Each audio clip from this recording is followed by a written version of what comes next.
Hello, this is Dwight Mutonono, also known as Mnyaradzi, also known as Mutos, and welcome to the Connection Desk.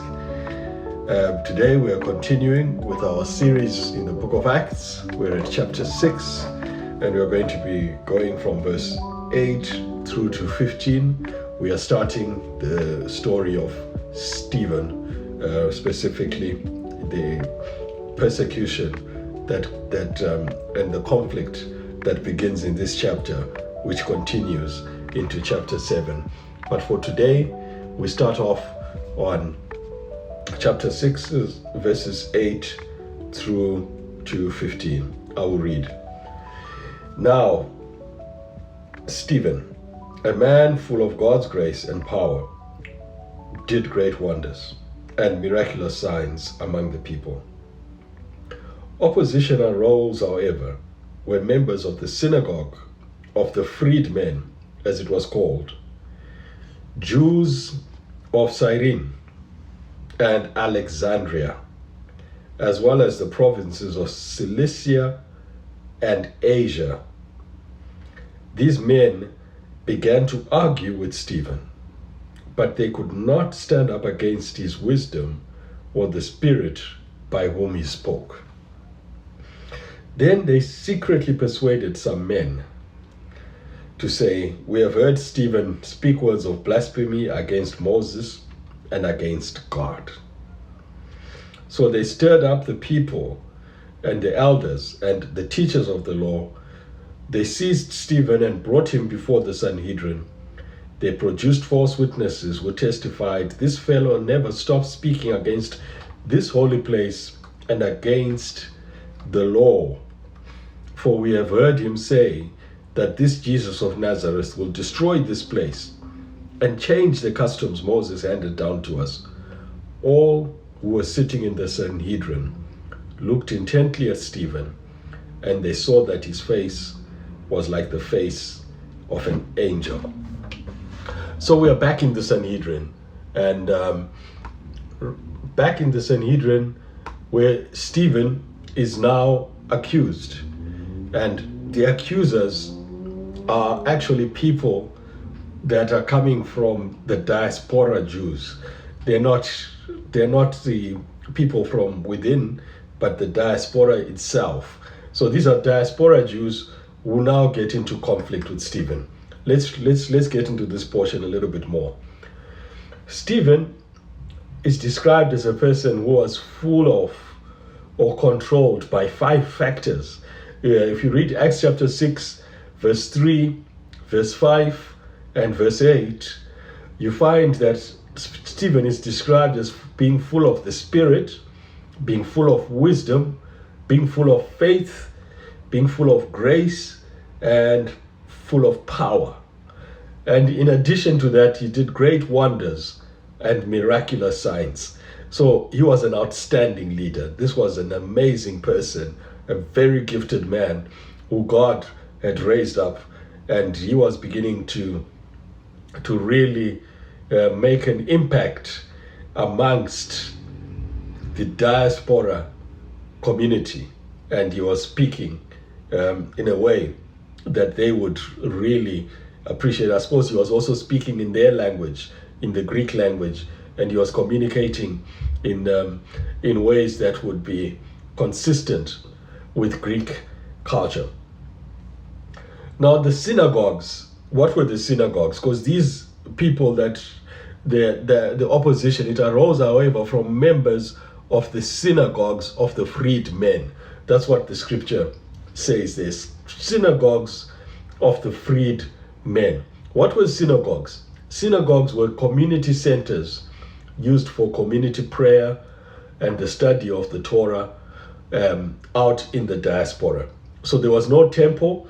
So a synagogue was like a meeting hall, a community hall where they would meet.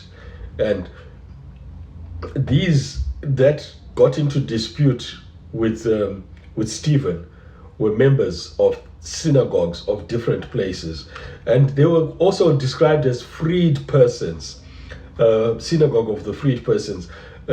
These freed persons were Roman citizens. They would have become Roman citizens. So what happened is, if you became a slave of a Roman citizen, under certain conditions, you could be freed and then become a Roman citizen. So having been a slave of a Roman citizen actually had was something that would put you at an advantage, because you could eventually become freed and you could become freed Roman citizens. Thousands of Jews had been enslaved by Pompey in the 1st century BC. And they went to Rome. Other Jews in Rome bought their freedom and they became Roman citizens. So some migrated to other places and then back to Jerusalem, and it would therefore be a high status synagogue, because we are talking about people who would have been coming from the center of the empire and going back to their land.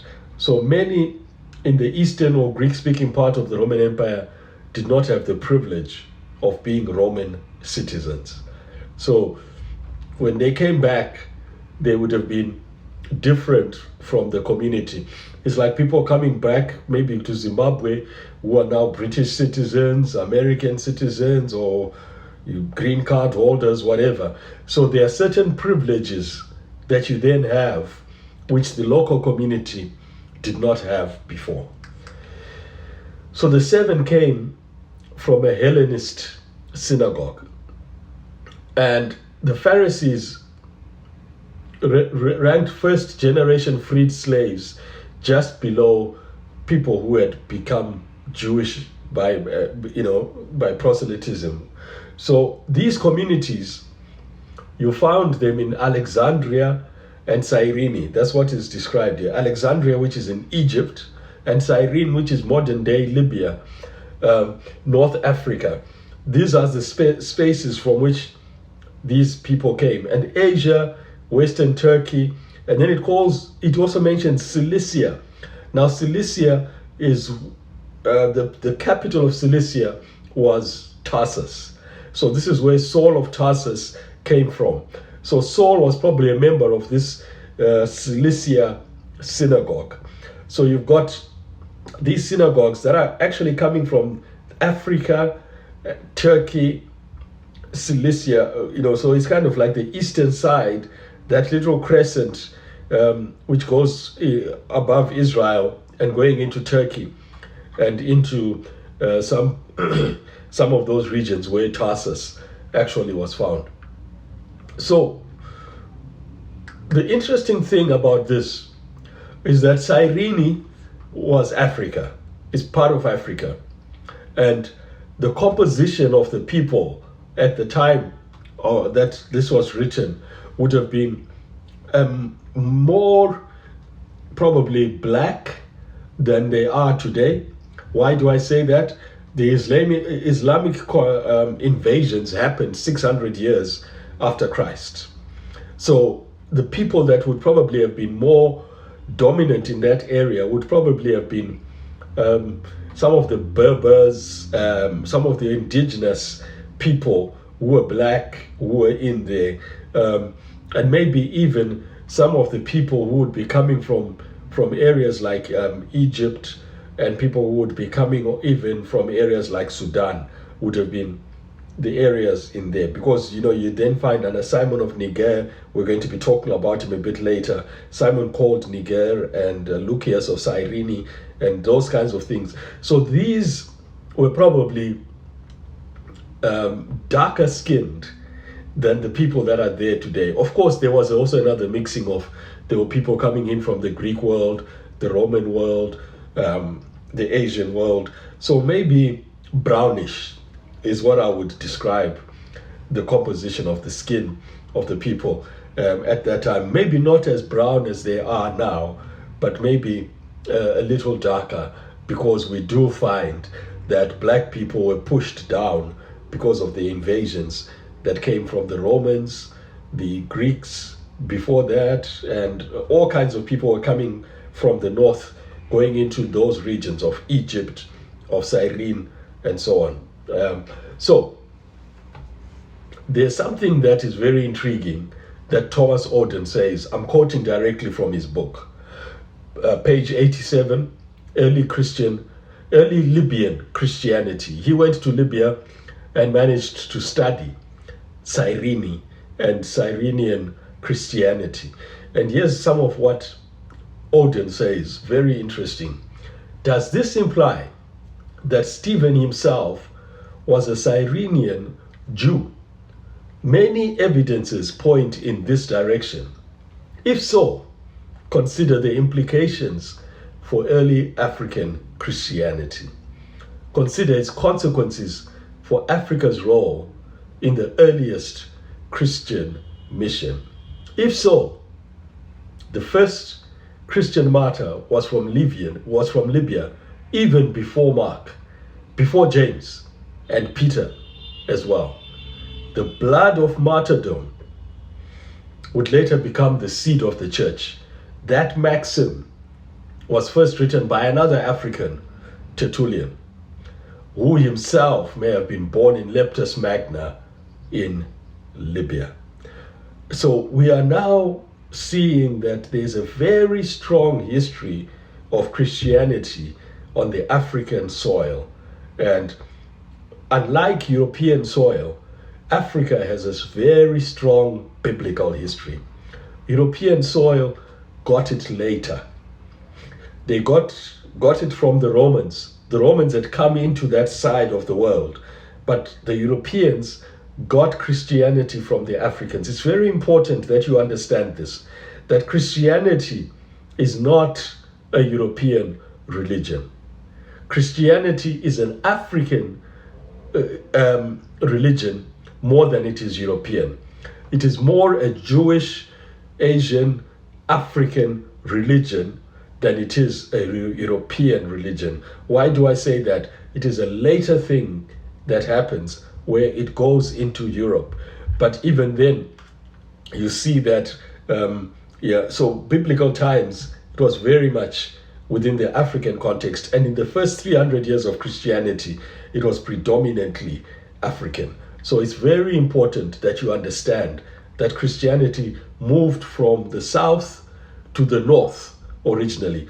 The crafters of the Trinity, of doctrines, or like the doctrines of the Trinity, of the creeds and things like that, they were predominantly African people.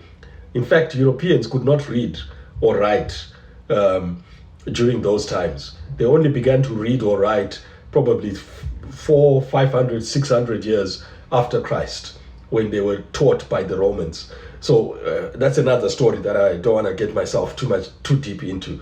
But I want you to understand this, that Christianity is more Asian and African than it is European.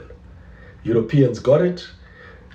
Islam took over the areas where Christianity was originally, but the Europeans then brought it back to us. But it is not a European religion.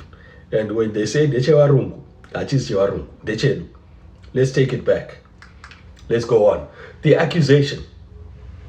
They got false witnesses to charge Stephen with blasphemy, meaning reviling or mocking or disrespect of God. Swearing an oath by a God is the height of blasphemy. God would defend his honor by punishing. God would defend his honor by punishing that. So they were accusing Stephen of blasphemy, and they accused Stephen of blasphemy, yet they themselves were false witnesses who gave false testimony under oath. So they themselves should have been punishable by death. They thereby desecrate the divine name. That's what they did. So the accusation they made was prophesying against the temple would be punished. So they accused Stephen of prophesying against the temple. And the two charges he had against him was that that he was against the law and he was against the temple. Those were the two charges that you had against him. And that section ends with saying that they saw Stephen's face like an angel glowing with glory, just as Moses glowed, and when he was in God's presence, and also the transfiguration where Jesus glowed.